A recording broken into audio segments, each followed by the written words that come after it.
Commençons avec l'histoire. Le terme psychose, techniquement désordre psychologique, son histoire et la différence entre la neurose et la psychose. Historiquement, il y a plus de 100 ans, dès qu'il y a des situations où les gens compensent pour leurs problèmes, leurs manques, leurs peurs de différentes façons. Et c'est leur façon neurotique, alors que dans la psychose, au lieu de compenser pour ces problèmes, ils décompensent, ils désintègrent, c'est trop pour eux. Ça, c'est une vieille distinction qui n'est pas courante, et une meilleure approche pour cela, c'est qu'il faut discuter les objets internes, les représentations internes contre les représentations externes de la vie. Il y a des conditions mentales où les gens refusent les objets internes. S'ils ne peuvent pas faire la différence entre les objets internes et externes, ils externalisent les objets internes. Le système est externe. Alors on peut utiliser le terme psychose. Si une personne est confuse entre l'interne et l'externe, mais arrive quand même à reconnaître un petit peu, faire la différence, on les appelle borderline. Un terme de 1975, c'est la frontière, border, la ligne frontière donc il fait la confusion entre interne et externe, mais il arrive à voir quand même que c'est causé par l'externe, ou alors que c'est interne à cause de ses peurs, etc. Donc ils arrivent à maintenir cette réalité, pas complètement. Bien, les narcissistes, par contre, tout est un objet interne, rien n'est externe. Et les psychopathes, où tout est externe et rien n'est interne. Les psychopathes sont dépourvus d'objets internes. Et Franz Brentano et d'autres psychologies, on appelle ça l'intentionnalité. Les psychopathes sont intentionnels. Tous leurs processus mentaux sont directement dirigés à l'extérieur. Ils veulent de l'argent, du pouvoir, du sexe, mais il n'y a rien à l'intérieur. Tous les objets qui ont du sens pour eux et qui les aident à régler leur fonction interne, qui constituent leur réalité, et tous les objets qui les aident à réguler leurs émotions, leurs émotions négatives, tous ces objets sont tous externes. Donc un psychopathe, s'il veut réguler sa rage, il va tuer. Il ne va pas aller se couper. Tout est externe. Donc si moi je suis plein de rage et que je veux externaliser, oui, je régulerai cela en consumant un objet en dehors de moi. Le sexe, les autres, le pouvoir, tout est dehors, est externe. Chez le narcissiste, tout est interne. Le narcissiste ne reconnaît pas la différence, ton existence, en fait, externe. Il va te convertir en un objet interne et il va interagir avec cet objet interne par rapport à toi. Donc il sera choqué que tu aies une existence autonome. Moi je suis un narcissiste, toi tu es un objet internalisé. Et on travaille ensemble dans la psychologie. Je te dis au revoir, 10 ans après je te revois, et je te dis Richard, moi j'ai fait du ping-pong, du Bitcoin, et moi je serais enragé de voir que tu as changé. Parce que les narcissistes travaillent seulement des représentations internes des objets externes.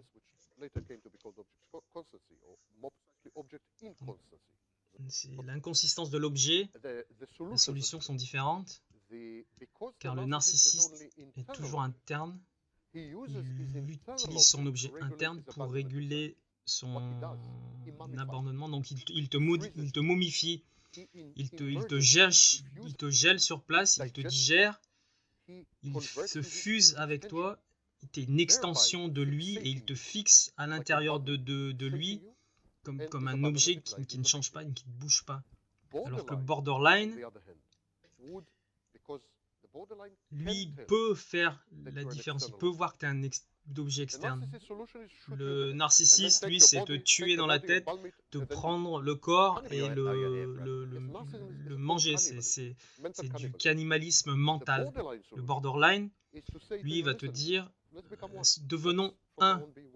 On va devenir un organisme. La distinction entre l'interne et l'externe est si corrompue que ce patient fait l'expérience de l'objet interne comme venant de l'extérieur, comme des hallucinations, des voix internes qui sont projetées à l'extérieur, avec toutes les émotions qui viennent avec, des hallucinations visuelles aussi. Cela, c'est les différentes gradations de cette condition en termes d'objets. Est-ce que tu peux expliquer qu'on comprenne les différences internes et externes en termes pratiques? Tout être humain crée des représentations de l'autre, des autres. C'est les objets avec les relations et les choses extérieures à soi. On les appelle différents noms. On fait tous des représentations de notre réalité. Pour maintenir une continuité,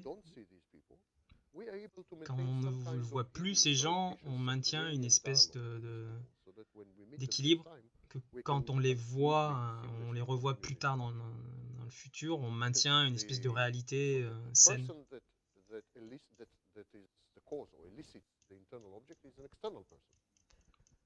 Donc tout le monde crée un objet intérieur d'autres des autres. La différence entre ceux qui sont en santé et ceux qui sont malades, c'est que les gens en santé maintiennent une frontière stricte. Ils ne se trompent jamais. Ils ne mélangent jamais interne et externe.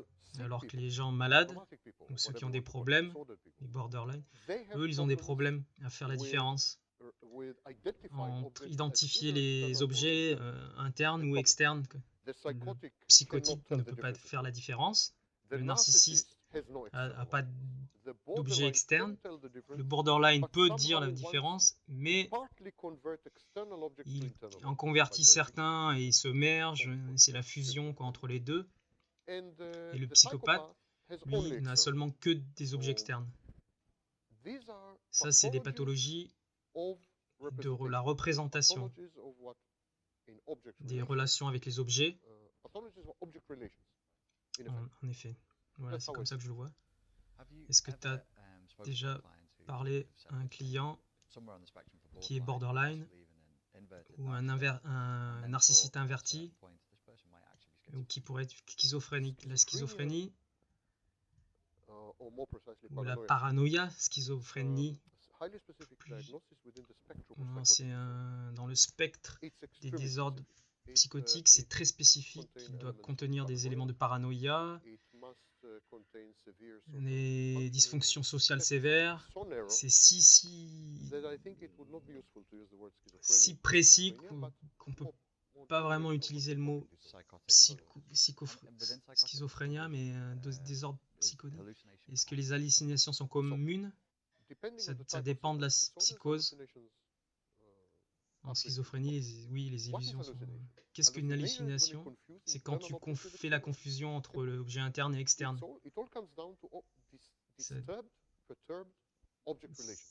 C'est la relation à l'objet. L'enfant a une relation avec la mère qui est sans frontières. Ça, c'est ma mère, ça, c'est moi, c'est lui, c'est tout c'est pareil. Puis l'enfant réalise que la mère n'est pas lui et que lui n'est pas la mère. Donc l'enfant commence à créer une frontière et il réalise que la mère n'est pas lui et qu'il n'est pas la mère. Il dit, qu'est-ce qui se passe? Il doit avoir un moi quelque part. Donc là, c'est là qu'on crée le soi. Et ensuite, le premier objet de la relation, la mère est l'objet primaire. L'enfant mature, il dirige son énergie envers d'autres personnes qui ne sont pas la mère. Ils appellent ça des objets. C'est un procès similaire, la même énergie que tu investis totalement dans la mère peut être dispersée et diffusée à toutes les autres personnes autour de toi. C'est là qu'il y a un problème avec les gens psychotiques. Ils n'arrivent pas à faire la différence. Ils sont coincés quelque part. Le psychotique va être coincé dans le stade moi, mère, mère, moi, mère. Pour lui, tout est un. La mère est lui, lui et moi, le monde est ma mère, le monde est moi, tout est global, tout est un. Le psychotique ne sait pas, est-ce que c'est vrai? Est-ce que c'est moi qui projette? Il ne sait pas, il ne sait pas faire la différence, car il est coincé dans cette phase, dans la différenciation. La séparation, l'individualisation. Le narcissiste est coincé au stade du commencement d'accepter les autres objets. Donc il fait la différence entre lui et la mère, mais il n'a pas fait la transition de cette diffusion d'énergie vers les autres. Donc à tous les autres objets, il fait ce qu'il a fait avec sa mère. Il fuse avec eux et les merge en lui. Il ne connaît pas d'autres techniques. Donc il merge et fuse avec la mère. Est-ce que tu crois que ce processus justifie que les narcissistes sont très dépendants? Ils sont dépendants parce qu'ils ont besoin de l'autre? Oui, oui, oui. Mais l'étape suivante, c'est borderline. Je suis complètement opposé à l'école de pensée classique que borderline est plus primitif que narcissique. Je pense que narcissique est beaucoup plus avancé que borderline.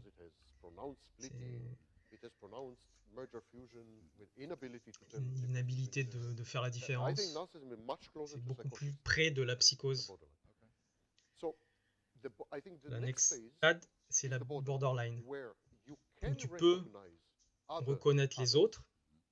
Tu fais la transition entre séparation entre la mère, reconnaître l'autre, et tu peux t'investir émotionnellement avec ces autres objets. Tu es séparé, individualisé, mais la seule façon que tu peux interagir avec eux, c'est de devenir un avec eux. Les borderline partagent de nombreuses caractéristiques avec. Et la dernière phase, c'est le psychopathe. C'est l'épitomie, le sommet de la pyramide, l'apothéose. Le borderline reconnaît les objets extérieurs, mais par la technique de devenir un avec la mère. Donc le borderline essaye de devenir un, alors toujours en vous acceptant d'être extérieur, que vous êtes extérieur. Je sais que tu es extérieur, mais j'ai besoin de toi. Ça, c'est les narcissiques. Oui, il est égocentrique. Première rencontre, le narcissique, vous êtes external, pouf, je te mange. Hop, il t'a digéré. Voilà. Il n'y a pas beaucoup de culpabilité, de distance. Le borderline, je sais que tu es externe, et tu seras toujours externe. Je le sais et je sais que je te perds. Donc je suis si dépendant de toi à cause de cela que voilà, c'est la fusion avec lui. On devient un. Le psychopathe, sa solution, c'est... Le psychopathe dit, je sais que tu es externe, J'ai pas de problème avant que tu le saches. Ok, je vais prendre tout de toi et je vais me débarrasser de toi comme une coquille vide. Les psychopathes te reconnaissent comme externe. Il n'y a pas besoin de créer une représentation interne de toi. Le psychopathe, il t'objectifie et te réduit à son but. Il parle des autres. Ça, il te voit comme, oh, ça c'est un sac d'argent, oh, elle est bonne. Et les docteurs, les médecins, lui, il verrait cela, ah ça c'est un cœur, ça c'est un rein.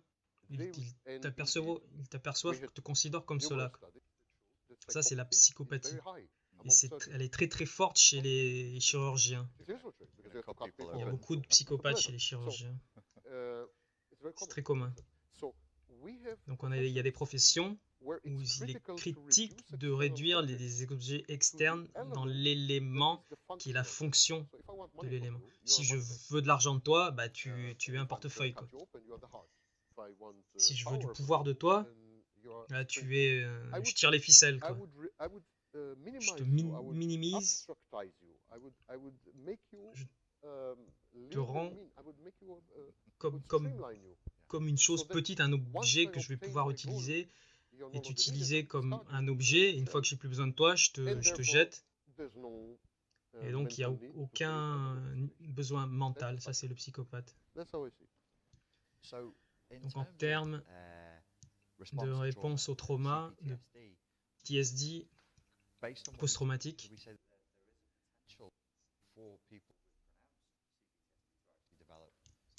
on peut développer la schizophrénie, les hallucinations. En fait, c'est la personne psychotique. Qu'est-ce que le trauma? C'est une situation ou un objet externe, mais pas tout le temps.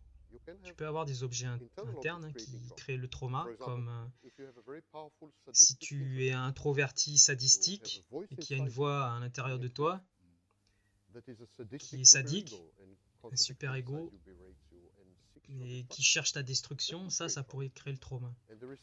Et la réponse à cette voix interne est traumatique. Et la plupart du temps, plus communément, la réaction à un objet externe d'abord.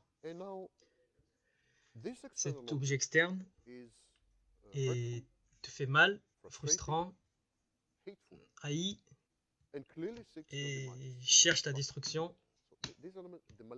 C'est la malice doit exister pour le trauma, pour créer le trauma.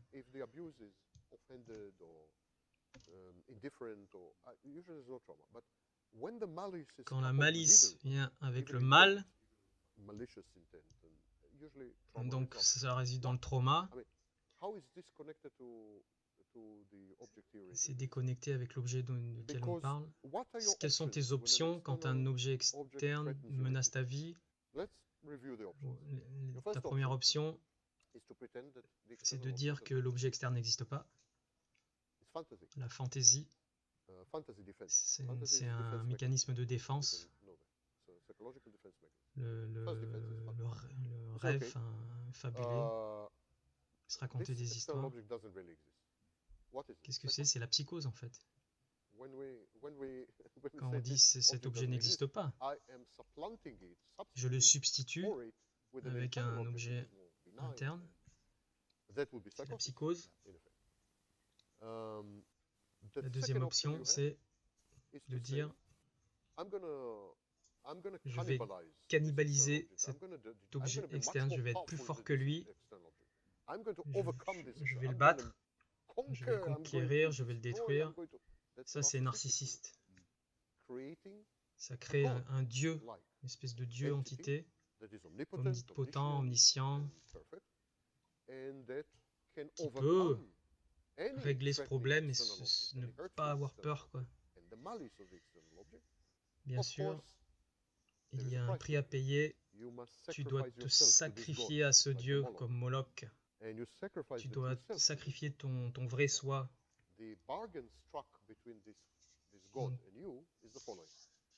Je vais te protéger à la condition que tu vas arrêter d'exister. Petite condition, mais je vais te protéger.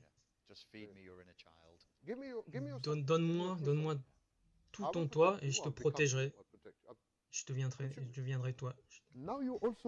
Tu vois la connexion très intriquée que l'enfant devient un narcissiste. Qu'est-ce qui se passe? Cet enfant désappire en tant qu'objet externe et réapparaît comme une construction interne. Donc l'enfant, quand il est vraiment lui-même, voilà quoi, il se voit, mais si il se sacrifie lui-même, je m'abolis moi-même comme objet externe, mais je deviens 100% un objet interne, une entité interne, une construction mentale, et je ferai tout pareil aux autres, comme à moi. Ça, c'est ma stratégie de gestion du trauma. Donc, je te convertirai externe en interne. Et je le nourrirai, le Moloch avec. Ça, c'est la solution narcissistique.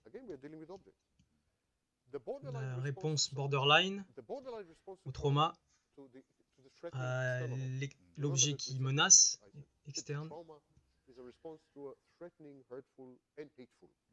Cet objet malicieux, borderline, la réponse borderline, je peux neutraliser cette menace. Je peux la neutraliser en me combinant avec. Si je me combine avec, tout ce que je fais, tout ce qu'elle fait, je le fais. Donc, même si ça me menace, c'est moi qui la menace.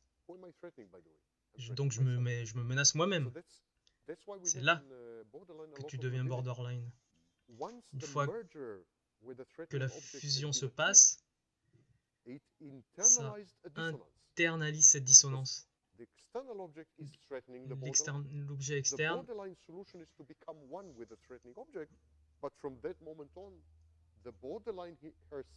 donc le borderline finit par se menacer lui-même, quoi. Ça, c'est une grosse dissonance. Et c'est la fondation de cette frontière.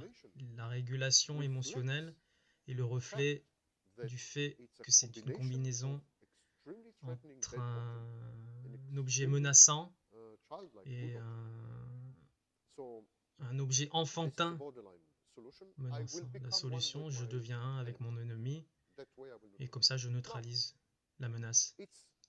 Il y a une comparaison intéressante. C'est précisément ce que le système immunitaire fait cela quand la bactérie menace le système, le virus dans le corps. La première ligne de défense, c'est les cellules T, les macrophages, les bactériophages entourent la bactérie, créent une enveloppe autour du virus, de la bactérie. Et voilà, elle ne permet plus à cette virus ou etc. de toucher le corps du tout. Elle est englobée. Le borderline est une réaction immunitaire en fait. Je vais créer une enveloppe autour de la menace. Comme ça, je ne peux plus être menacé. Mais il y a un prix à payer parce que l'enveloppe, c'est toi aussi. Elle est à l'intérieur de toi. Donc il y a une bataille constante. Qu'est-ce qui se passe? Je me sens menacé de l'intérieur. Mais c'est moi. Je me menace moi-même. Et pourquoi je me menace moi-même? Ça crée la dépendance. Petit à petit, tu deviens dépendant de cette source externe pour neutraliser. C'est le trauma bonding, la connexion trauma avec la source externe par le trauma. En internalisant la source, borderline connecte le trauma avec lui-même. Il lie avec lui-même. C'est le syndrome de Stockholm avec lui-même. C'est complexe en fait. Oui, la raison que j'ai fait cette réaction, c'est que j'ai déjà vu ça. J'ai fait une vidéo sur ça. Alors, si tu veux continuer à fonctionner en étant borderline, c'est que tu es addict à un cycle de drame, quoi. Car sans cette relation traumatique, tu n'existes plus, quoi. C'est ce que tu es en train de décrire. Ouais. Oui, le cycle du drame et le choix de partenaire, etc. C'est fait pour perpétuer ce cycle dans les relations, quoi. Mais pour ceux qui nous regardent, je vais le répéter différemment. Tu as un objet, une source externe. Imagine une mère sadique. T'es de la merde, t'es une pute. T'internalises ces voix. L'enfant internalise, t'as le super ego. La voix est intérieure, introject. Et la mère continue à te parler à l'intérieur après bien longtemps qu'elle est morte. T'es une pute, t'es un connard, t'es rien, tu vaux rien, t'es moche, t'es stupide. La voix continue à te parler à l'intérieur. La solution borderline, c'est de merger, fusionner avec cette menace extérieure, donc avec la mère.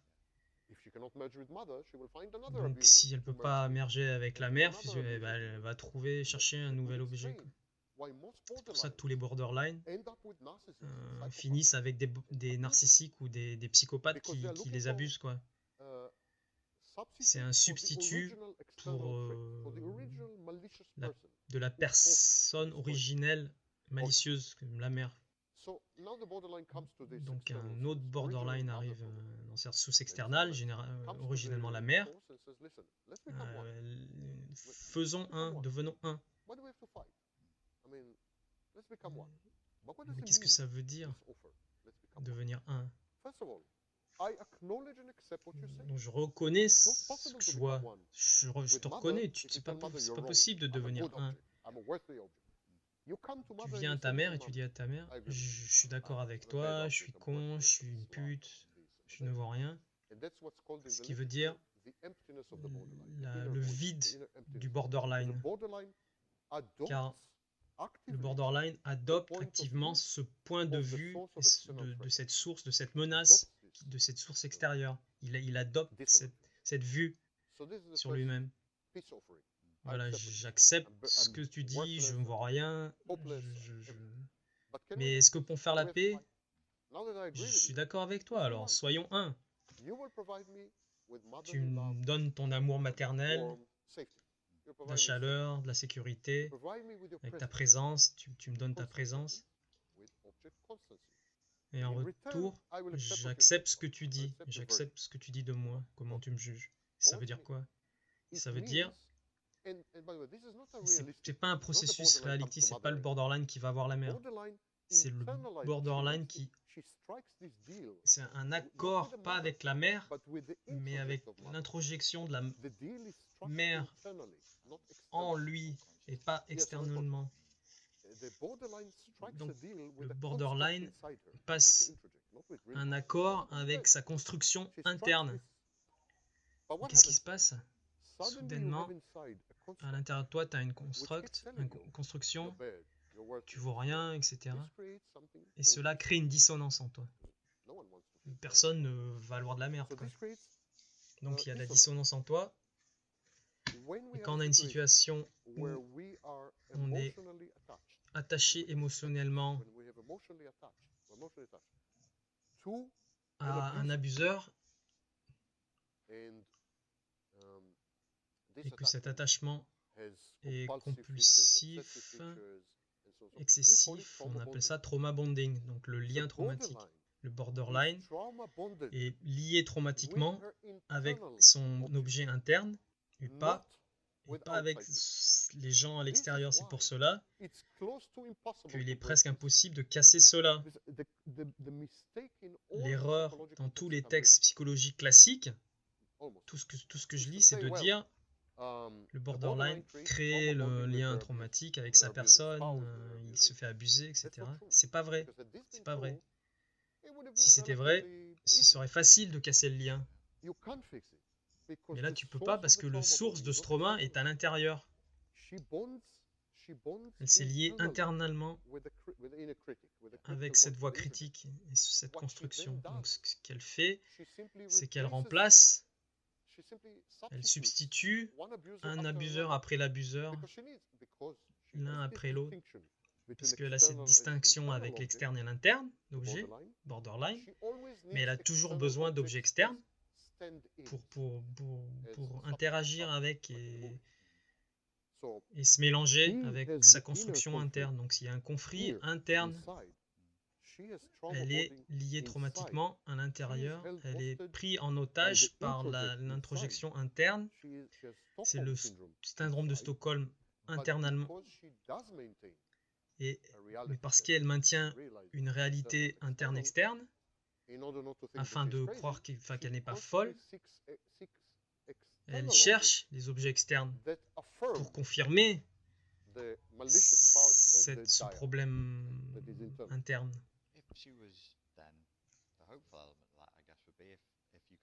Donc si tu peux trouver, guérir le lien traumatique dans un borderline, tu pourrais... Moi, je sais pas comment tu fais. Hein. DBT is not bad in there. Right. I don't think they understand what they, frankly, I don't think they understand what they're doing. But they intuitively stumble Intuitivement, la thérapie de DBT peut y arriver.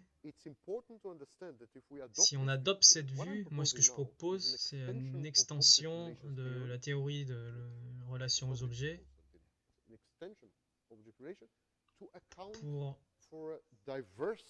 pour expliquer ces divers états mentaux problématiques, internes et externes, confusion des objets internes et externes, substitution, les objets internes, externes, externes, internes, ou fusion, mais réaliser que s'ils sont différents.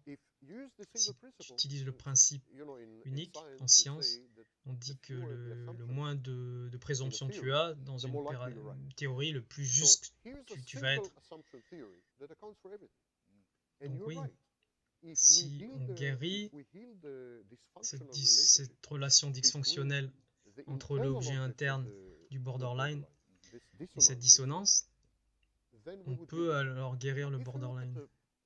Mais si tu regardes la panoplie de toutes ces manifestations et symptômes du borderline, c'est un processus de lien traumatique interne. Pensons...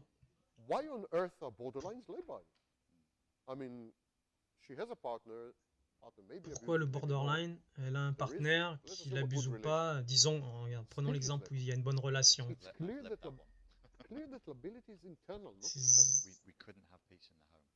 La paix à la maison ne pourrait pas exister. Ça sera trop irritant pour le borderline. Oui, c'est ça. Oui. La paix à la maison ne lui permet pas de se réconcilier à l'intérieur. Elle a besoin de provocation. Elle a besoin de cet objet externe pour exister à l'intérieur. Il faut quelqu'un qui joue le rôle, quoi. Toi, t'es le mauvais flic, moi je suis le bon flic. Et tout d'un coup, tu deviens le bon flic. Et là, je peux pas. C'est quoi ce bordel, quoi? Non, tu détruis le jeu là. Donc si tu l'aimes, si tu l'aides, c'est contre-productif pour le borderline, quoi. Tu la stabilises dans son monde.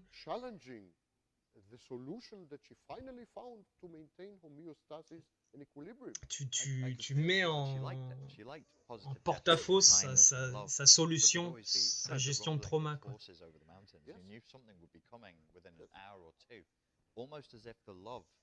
C'est comme si l'amour provoquait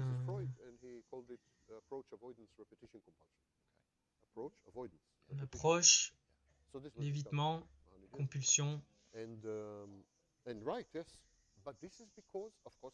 Tout le monde être aimé, même les narcissistes aiment être aimés. Aucune personne, il n'y a pas une personne vivante qui ne veut pas être aimée, donc on réagit à l'amour. Les psychopathes réagissent à l'amour comme une opportunité. Oh, elle m'aime, hop, je vais en profiter. Je vais la niquer, je vais prendre son argent. Le narcissiste, lui, pour vraiment aimer quelqu'un, tu dois avoir objet interne et externe combiné. L'amour et le lien entre l'objet externe et interne. C'est un pont psychologique. Le psychopathe, donc il n'y a pas de pont car ils n'ont pas d'objet interne. Donc le psychopathe on l'aime, oh putain, super opportunité de... Le narcissiste, s'il est aimé, il le traduit comme une fourniture narcissique. Il va modifier l'objet interne en vue de l'objet externe. Donc c'est une nourriture. Il va idéaliser l'objet externe. Mais il va continuer à interagir avec son objet interne.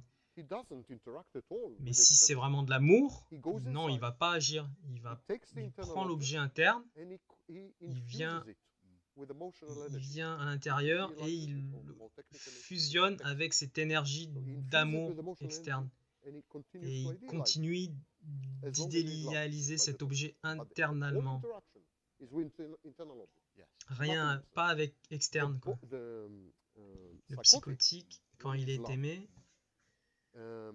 il va percevoir l'amour comme venant de l'extérieur ou venant de l'intérieur ou simultanément, souvent. Donc le psychotique, des émotions très fortes sont très désorientantes. Les psychotiques donc réagissent avec des symptômes, avec de la maladie. Il est très commun pour les psychotiques qui est aimé, qui est confronté à une expression d'amour.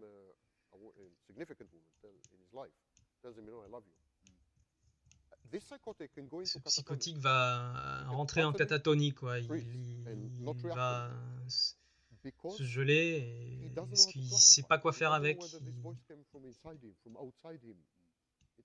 Il est paralysé, quoi. C'est très menaçant, ça vient de l'extérieur. Donc ça menace le psychotique. Le borderline, lui, si on lui dit qu'on aime, elle veut être aimée. Les borderline sont hyper émotionnels. Bah, ils apparaissent être hyper émotionnels, c'est juste qu'ils font des hauts et des bas. Mais oui, ils sont émotionnels. Ils ont de l'empathie. Avec le borderline, l'émotion du départ, c'est la chaleur, c'est l'enfant qui réagit, quoi. Mais quand il se réveille, il se dit putain, mais merde, je suis aimé, je suis un objet positif avec ma mère. Donc on peut m'aimer, je suis un objet aimant. C'est comme trahir sa mère. Car elle est internalisée, elle est moi. Donc il y a un retrait, une menace de ce changement. C'est une agression en fait. Cet amour est une agression. Donc il faut réintroduire l'abuseur. Elle force le partenaire à être abuseur et qu'elle peut réintroduire l'abuseur sous une forme qui arrange sa construction interne. Et finalement, elle se dit « Ah putain, ça va, je suis toujours une merde, quoi. » Donc, ouais, et donc ce sentiment de bonheur est stressant, en fait. Donc cela induit « Je t'aime, je suis ton fan, je deviens obsédé avec toi. »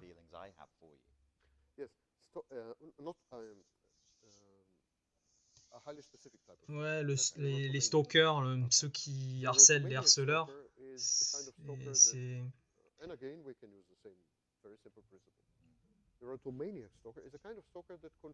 Ils font la confusion entre l'objet externe et interne, quoi. Donc si je t'aime, tu dois m'aimer, quoi. Car il n'y a pas d'objet externe. Ouais, donc c'est les érotomaniaques. Donc le harcèlement est une forme de narcissisme. Harceleur érotique. Et ses relations avec des objets internes. Donc si je tombe amoureux de Jodie Foster, je l'internalise. Et toutes mes interactions avec elle sont internes avec moi-même. Elle tomberait amoureuse à l'intérieur de moi. On se marierait, on irait en lune de miel. Et un jour, je me retrouverai dans son appartement parce que... voilà, on va se marier, on va partir en lune de miel. Et Jodie Foster va sortir de la cuisine en disant putain, c'est qui lui, qu'est-ce qu'il fout ici? C'est le désordre mental le plus extraordinaire, quoi. Et la police, il dirait oui, mais elle me connaît. Non, il dirait elle se connaît pas, je la connais beaucoup mieux qu'elle se connaît.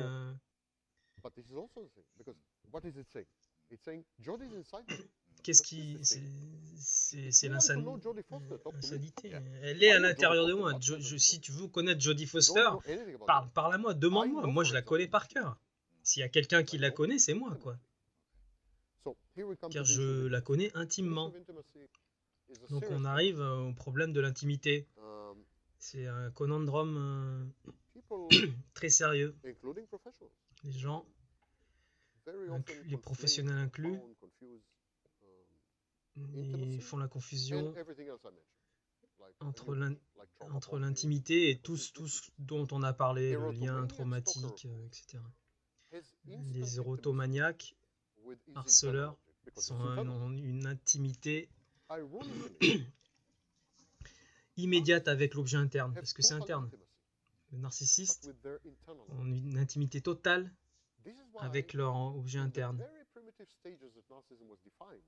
C'est pour ça dans les stades primitifs, même Freud a fait l'erreur. Ils ont dit ouais, c'est une forme d'amour extrême, car le narcissiste est très intime avec lui-même. C'est l'intimité ultime avec lui-même, avec cet objet interne. Donc le narcissique peut tomber amoureux. Enfin, ils peuvent pas tomber amoureux, mais ils cherchent cet amour à l'extérieur et ils mettent l'étiquette tomber amoureux. Il internalise la femme immédiatement et il continue d'interagir avec elle à l'intérieur, jamais avec l'objet extérieur, mais c'est une vraie interaction interne. C'est comme une histoire d'amour. C'est là l'erreur des psychologues. Et que le narcissisme est une forme extrême d'amour, oui, c'est vrai, mais pas avec le soi, mais avec la représentation interne de cet objet externe. Donc c'est avec un autre, mais dans ses propres... Personne ne peut plus être intime qu'un narcissique, même que ce soit les borderline ou les gens normaux. C'est la forme la plus extrême d'intimité et le narcissisme. Mais la représentation interne, avec cette représentation, donc il a une histoire d'amour, il a de la compassion, de la chaleur, il fait attention. Mais quand les gens l'observent de l'extérieur, les narcissistes sont imbus d'eux-mêmes, hein, ça c'est sûr.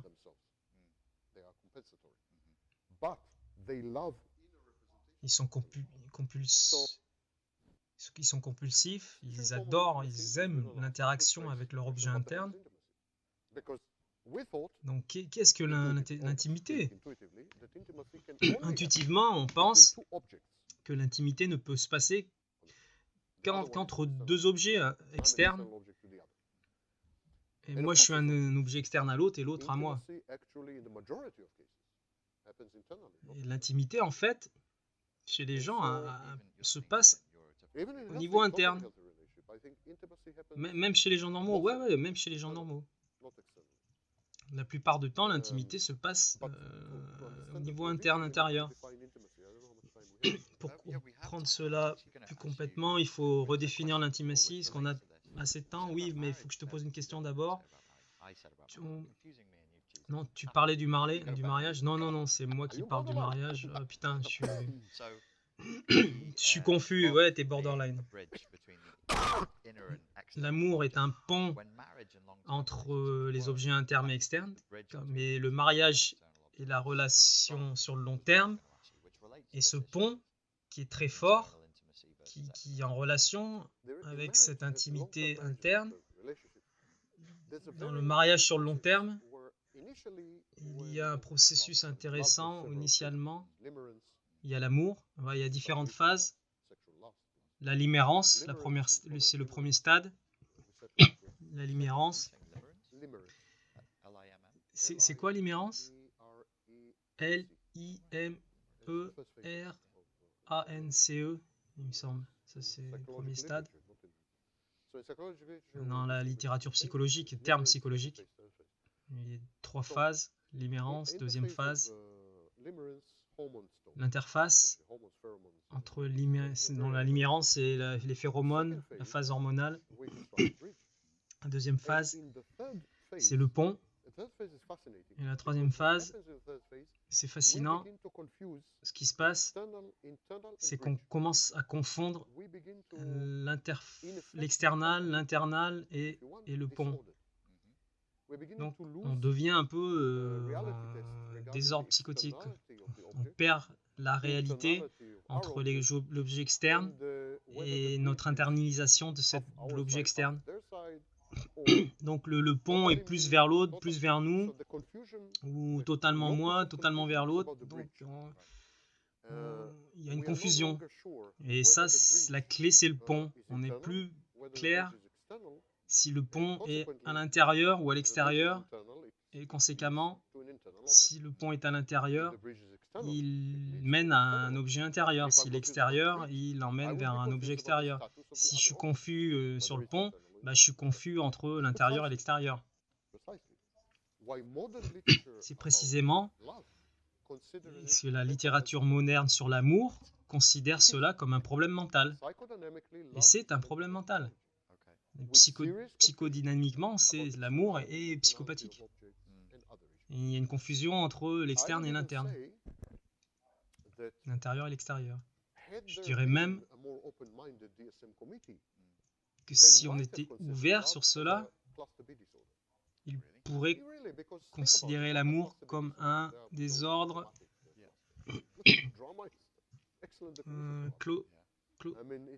claustrophobie. Mais ça commence avec le drame, ça continue avec le narcissisme, et ça finit essentiellement avec une psychose borderline. Très, très atténuée, une forme très atténuée, mais c'est ce que c'est. Donc, comment on peut éviter cela? On peut pas éviter. C'est la fondation de l'attachement et du lien dans le mariage, quoi. Un comportement psychotique, oui, c'est des étiquettes, mais c'est ça. C'est une version très atténuée, mais c'est une version homéopathique d'un problème psychopathique. Si on regarde la structure, la phénoménologie, l'amour est une psychopathologie d'un problème relationnel entre des objets. Jugement en jugeant seulement sur la structure. Donc il faut prendre bien sûr les effets émotionnels, l'intensité dans la relation, tout ça, quoi. Il faut tout prendre en considération dans la deuxième phase. Mais on pourrait dire vraiment que l'amour est un désordre mental. les drames, les souvenirs, la confusion est très intéressante dans le contexte dans lequel on parle. C'est pas cet objet ou cet objet, c'est la confusion est sur le pont. C'est une partie de toi, donc tu n'es pas sûr où l'objet de l'autre côté est, quoi. On voit ça dans les ruptures, quand tu es en rupture avec l'autre, dans des relations très profondes, émotionnellement prenantes, etc. C'est le pont qui t'es confus. L'autre, elle est partie, et toi, tu étais confus dans le pont. Est-ce que c'était vraiment dans ce que je pensais? Tu commences à douter. Est-ce qu'elle m'aimait vraiment? Même des moments, tu dis, mais est-ce que je l'aimais vraiment? La confusion est pas sur l'objet, mais sur le pont, sur le lien, sur la relation. Mais en dehors, quand tu regardes, tu prends du recul, il n'y a pas de différence avec un comportement borderline. La raison de la confusion est différente, c'est sûr, mais la structure est la même. Donc quand on casse ce lien traumatique et qu'on fait une frontière qu'on fait une différence entre la personne et... C'est comme quand tu romps une relation et que tu dis « Ah, moi je croyais qu'on était 50-50 », mais en fait tu t'aperçois que tu donnais 80%. La relation est vraiment sur le pont. La clé, c'est le pont. Non, l'amour n'est pas toi et l'autre, c'est une interaction. L'amour, c'est la réaction chimique. En chimie, par exemple, tu as la solution épiphénoménale. Tu prends 2-3 substances, tu les mets ensemble et tu as quelque chose d'autre. Par exemple, tu prends l'hydrogène et l'oxygène, tu les mets ensemble, ça fait de l'eau. L'eau n'a rien à voir avec l'oxygène et l'hydrogène, quoi. Tu vois? Bah, c'est pareil avec l'amour. Tu prends quelqu'un, tu prends un autre, tu mets ensemble, tu obtiens une troisième entité, quoi. Ça n'a rien à voir avec toi et l'autre. Quand tu te poses la question, est-ce que c'était 80% de moi? Arrête de penser. Si c'était 80% de toi, tu as mal perçu l'autre objet. Tu interagis avec un objet intérieur, pas extérieur. C'est pour ça que je dis, si tu prends du recul, phénologiquement, c'est psychopathique, tu peux le dire, quoi. Tu peux dire que l'amour, et voilà, c'est limite psychose, quoi.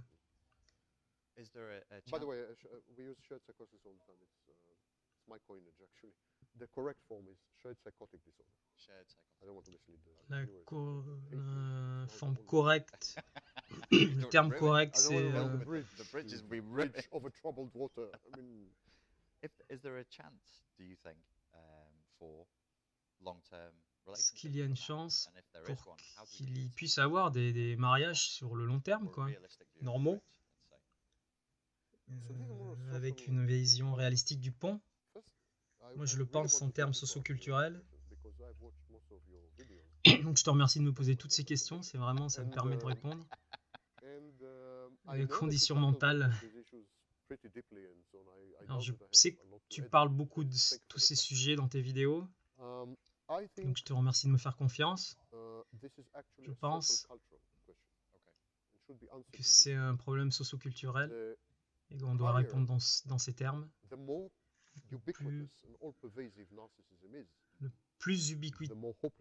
plus d'ubiquité, le pire, ça va être... Maintenant, on entre dans une deuxième phase où le narcissisme augmente et qu'on arrive aussi vers une société psychopathique. Le New Scientist, le magazine, en juillet 2016, avait une couverture sur son magazine. Les parents, éduquez vos enfants à être narcissiques. C'est pas moi qui le dis, hein, c'est moi, je suis fashion maintenant dans tout ce que dans mes recherches, on en parle. Donc, plus on voit le narcissisme et de la psychopathie, le plus, le moins il y a de chance, quoi. Les narcissistes ne peuvent pas construire le pont.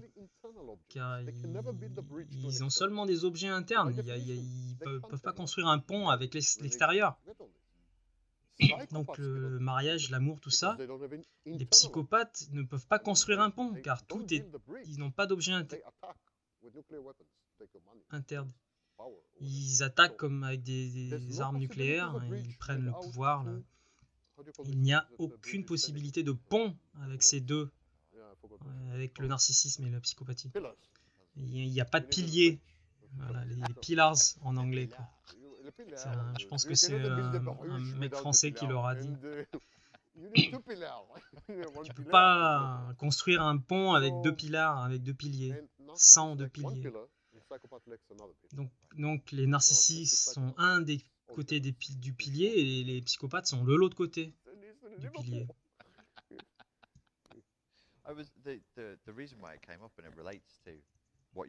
C'est pour ça que je dis ça, c'est ce que tu as dit directement, et c'est bizarre, ce que je pensais, ce qu'on avait parlé d'hier, discuté, moi, mes relations où j'en suis dans mes relations, j'ai 41 ans et les gens me disent, mais t'es pas marié? C'est bizarre, quoi. Il y a cette présomption comme quoi tu devrais être marié, et je le comprends, hein. Voilà. Je disais, ok, je pense à ça comme un investissement dans la culture moderne.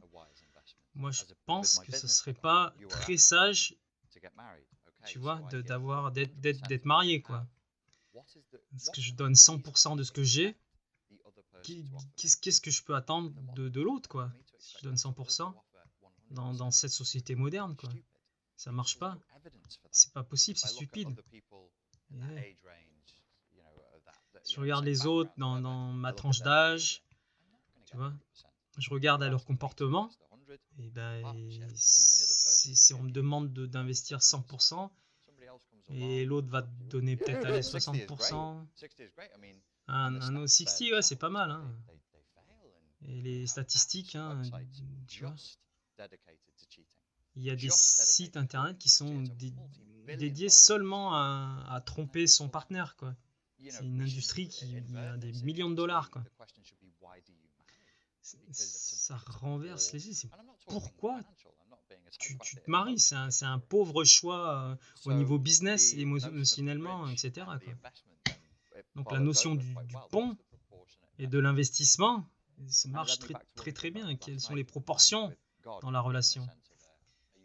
Donc ça m'a fait penser à notre relation avec Dieu aussi, quoi. Une fois qu'on a abandonné le sens universel et la moralité, on peut se dire, mais putain, ça sert à rien de se marier, quoi. Les Kardashian, ouais, super, le reste de la merde, marie-toi. Tu vois où je veux en arriver?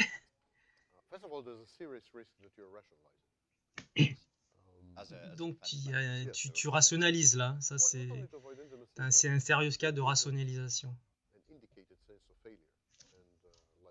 Il y a une indication que tu as échoué dans tes relations et que tu essayes d'arranger les choses.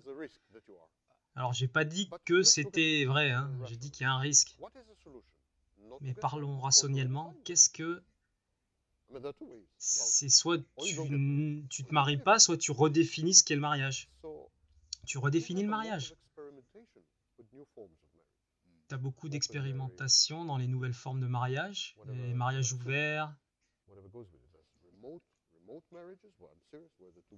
et le remote mariage, le mariage à distance, un couple avec les deux qui vivent dans des pays différents, des mariages de proximité, où tu vis dans un appartement séparé.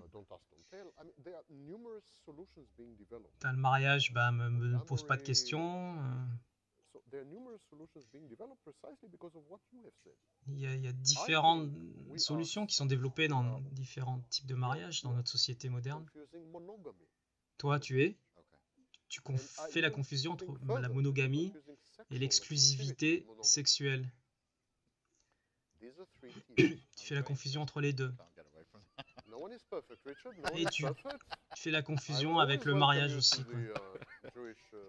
Ah, j'ai été éduqué comme un chrétien. Bah, t'es bienvenu chez les juifs. Hein. Sam Vakning est juif, c'est pour ça qu'il dit ça. Donc ta confusion, c'est pas une critique. Il dit beaucoup de recherches sérieuses sur le mariage parle de ça et c'est des choses distinctes. L'exclusivité sexuelle est une chose, la monogamie en est une autre, et le mariage en est encore une troisième. L'exclusivité sexuelle était originellement inventée pour établir et réguler la façon de transmettre la propriété, la richesse au travers des membres d'un clan et au travers des générations. Il y avait un besoin d'exclusivité sociale pour que la génétique soit transmise. Donc voilà, c'est très très connecté avec la propriété, la richesse et les systèmes capitalistes, quelque part. Hein. C'est pas une erreur, c'est un besoin. L'exclusivité sexuelle n'a seulement que 500 ans, quoi. Au Moyen-Âge, par exemple, l'exclusivité était réservée aux classes supérieures, l'aristocratie, les chevaliers, les lords, les rois. Ils insistaient à cette exclusivité car ils avaient des propriétés, de la richesse. Parce qu'il était le roi, quoi. Voilà, il y a la génétique aussi. La sanguinité, la consanguinité. Donc dès qu'il y avait un besoin d'être certain de la provenance et de l'origine des gènes et de la graine du sperme, il y avait un besoin d'exclusivité sexuelle. Mais avant cela, ça n'existait pas, c'est récent.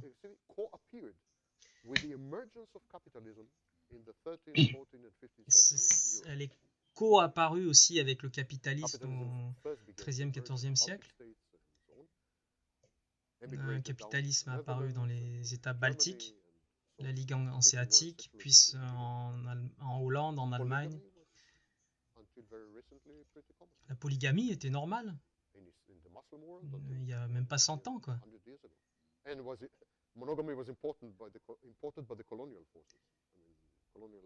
Et la monogamie était importée par les forces coloniales dans les autres pays.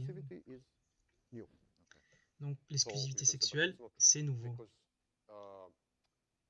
Tu peux dire non, mais c'est pas vrai. Si tu n'es pas sexuellement exclusif, tu es jalouse. Et jalousie, c'est intéressant, c'est la peur de perdre. Pourquoi as-tu peur de perdre? Parce que à cause de l'exclusivité. Si tu n'as pas d'exclusivité sexuelle, alors tu n'as pas peur de perdre. Hein. Elle peut aller niquer qui elle veut. Tu as peur parce que si elle est adultère, si elle a une relation, la morale sociale va te forcer. Un adultère égale la perte. La perte égale la jalousie. J'ai peur de perdre mon partenaire si elle n'est pas sexuellement exclusive parce que je vais la perdre parce que la société dit que ça doit être comme cela. Donc je dois être jaloux et je serai jaloux d'avoir peur de la perdre. Mais l'ironie de cela, c'est que la peur de perdre qui entraîne la jalousie est un résultat de l'exclusivité, du principe d'exclusivité sexuelle, quoi. C'est ça, quoi. La deuxième chose, c'est la monogamie. Ça remonte à beaucoup plus longtemps, historiquement. C'est l'union d'un homme et une femme. Mais l'histoire c'est des arrangements économiques et financiers. Tu as besoin d'une femme parce qu'il faut que tu ailles bosser dans le champ. C'est un arrangement par convenience, quoi. La notion de l'enfance, de l'amour romantique. L'amour romantique existait dans les classes supérieures. Dans l'aristocratie de Perse, on a des poèmes dans le XIIIe siècle. mais jamais chez les pauvres. Tu as besoin de temps pour l'amour romantique. Si tu passes ton temps à survivre, tu n'as pas le temps pour ça. Oui, c'est ça. Ouais. Donc si tu vas dans le 17e, 18e siècle, l'Angleterre victorienne, tu peux être amoureux de quelqu'un, tomber amoureux de quelqu'un, mais tu vas jamais te marier. Il y a ce conflit, c'est le film avec Darcy. C'est un conflit artificiel. L'héroïne, elle est désespérée entre l'amour de sa vie et Darcy qui a tant de richesses. Et bien sûr, c'est les richesses qui vont gagner, c'est le nombre de moutons qui va gagner, car il y a des propriétés, de l'argent, de la richesse. Donc le mariage, la monogamie, c'est ça, quoi. C'est les considérations, la dot, réunir des propriétés, des richesses. Donc voilà, la monogamie sert à cela. On vit dans un monde postmoderne et post-technologique que je t'ai pas réalisé, mais l'innovation technologique est morte il y a bien longtemps. Ça, c'est un sujet en lui-même. On pourrait en parler, mais... Ah, il faut que je voie cela, alors.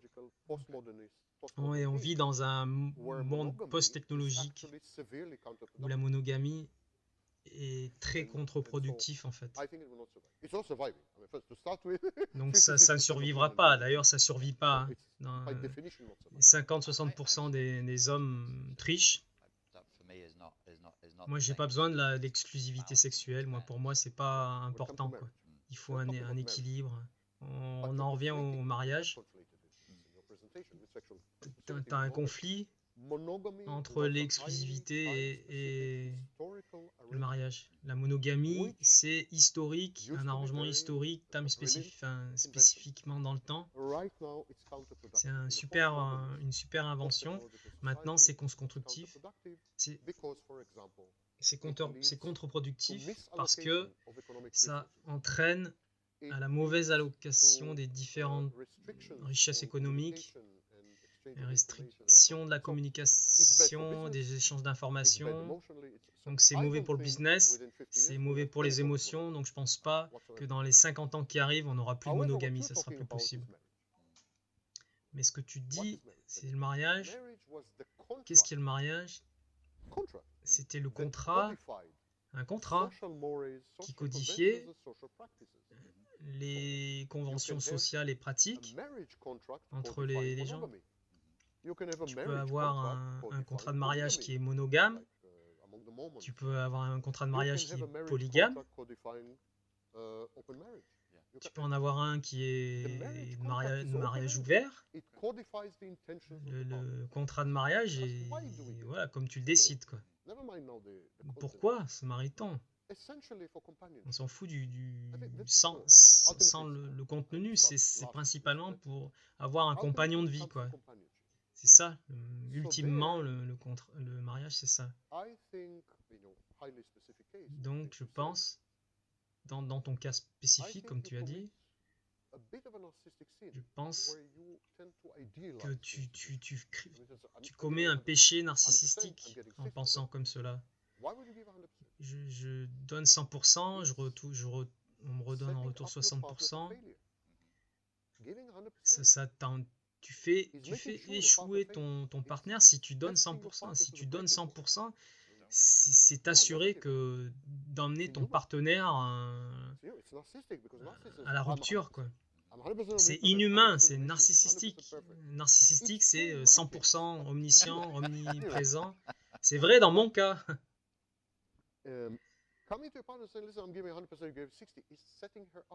Mais tu gives 100%, l'autre 60%, ça va échouer.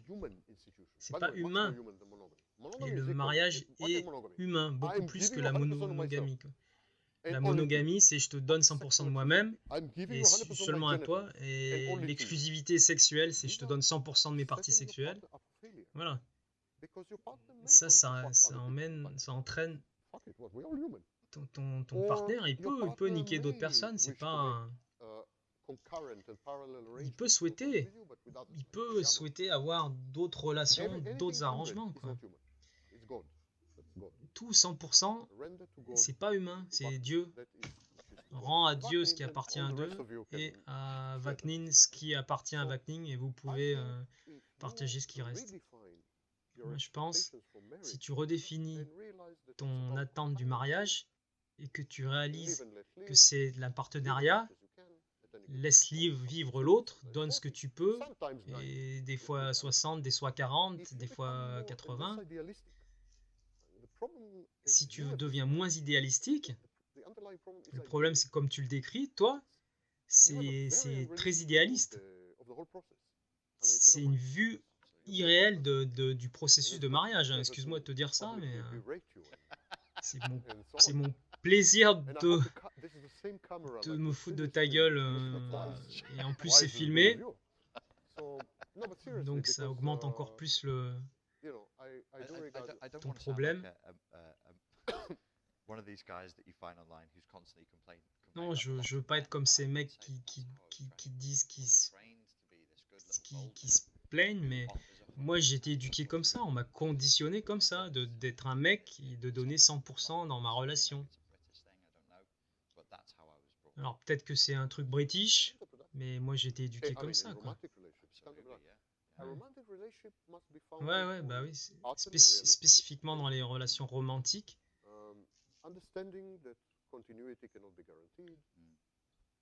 Comprendre que la continuité ne peut pas être garantie, la rupture, tu vois, c'est les hauts et les bas de la vie, la tolérance dans la relation,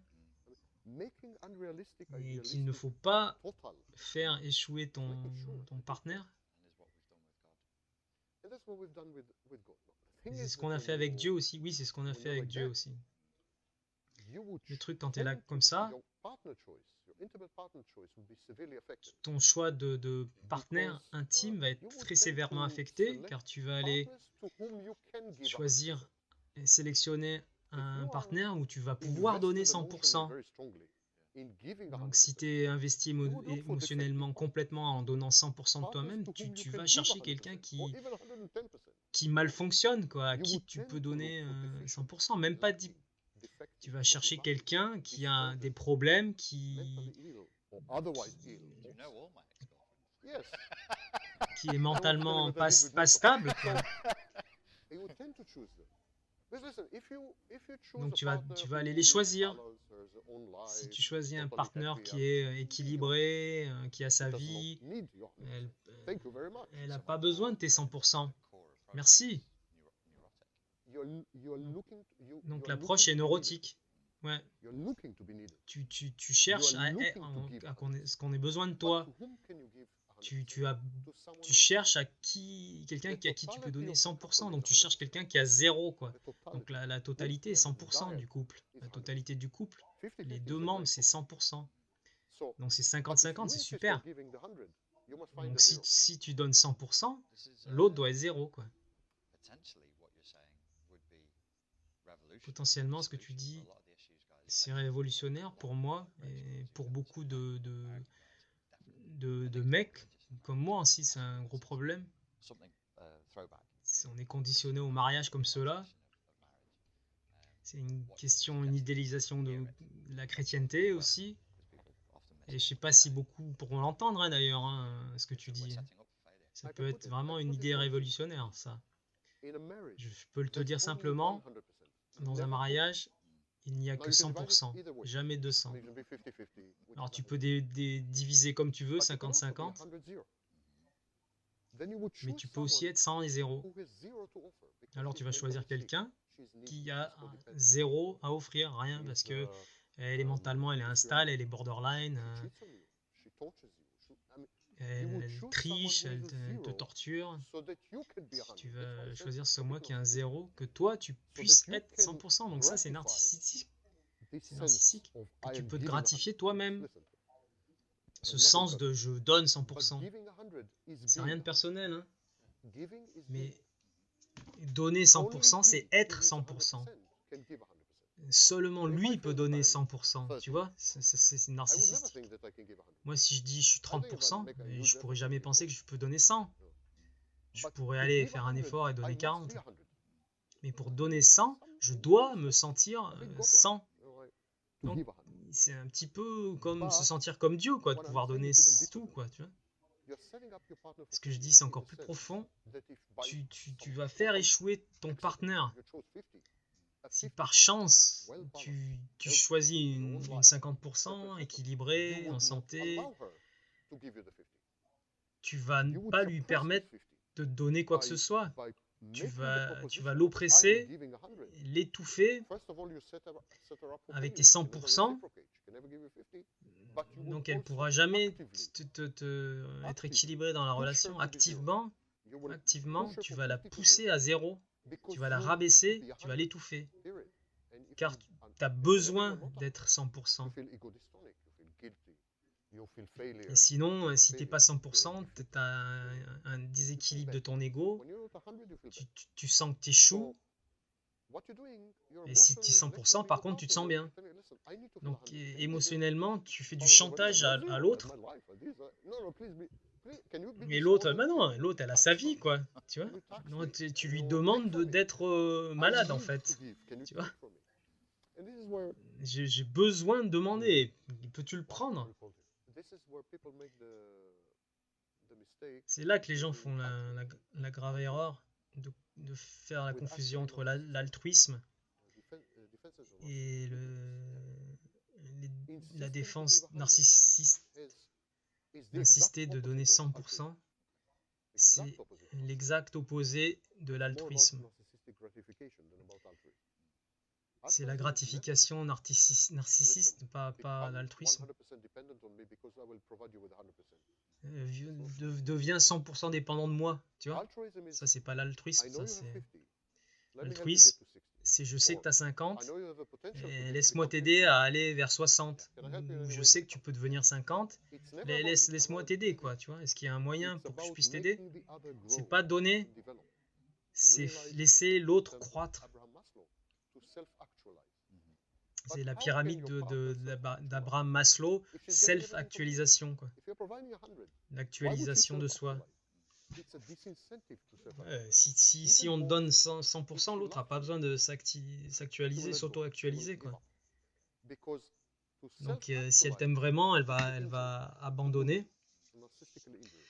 Car si elle croit ou si elle progresse dans son soi, elle va te faire du mal. Donc du coup, elle va abandonner, elle va se fermer, elle va abandonner ses relations. Elle va arrêter d'étudier, arrêter de voir ses amis, car elle sait qu'inconsciemment, ça te fait du mal. Car le plus elle devient dépendante de toi, le plus elle te permet de donner. Et donc d'être toi. Et elle t'aime, donc voilà. Donc elle va se sacrifier pour toi. Et elle va arrêter d'exister. Quand je suis dans ce stade-là, zéro, et ben toi, t'es heureux, mais elle est zéro. C'est là la dynamique de la codépendance. Merci beaucoup. Merci à toi de me permettre.